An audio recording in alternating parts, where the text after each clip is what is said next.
आणि कल्याणमध्ये ओबीसी समाजाचं साखळी उपोषण सुरू झाले। मराठ्यांना दिलेल्या सरकारच्या जीआरला विरोध करण्यात येतोय। सरकारच्या विरोधात ओबीसींमध्ये प्रचंड नाराजी आहे, त्यामुळे ठिकठिकाणी ही आंदोलनं होत आहेत। सरकारनं मराठा समाजाच्या मागण्या पूर्ण करत नवा जीआर काढला, पण ओबीसी समाज या जीआरला विरोध करतोय।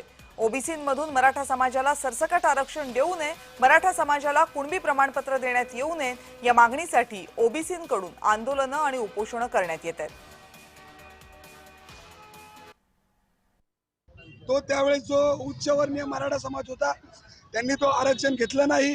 आमच्याकडे 1000 एकर जमीन आहे, 500 एकर जमीन आहे, आज तुम्हाला आरक्षण का पाहिजे?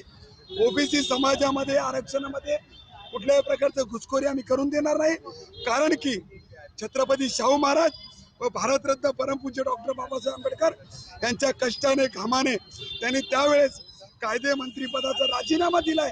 संघर्ष करून आम्हाला आरक्षण भेटलेलं आहे।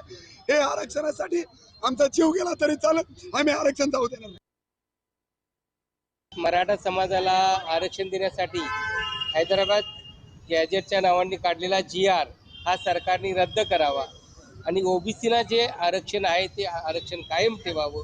ओबीसीच्या आरक्षणामध्ये कोणत्याच नवीन जातींचा समावेश आता करू नये आणि यापूर्वी आम्हाला जे मिळालेलं राजकीय 27% आरक्षण आहे ते कायम ठेवावं, ही भूमिका आमची सगळ्यांची कायम आहे।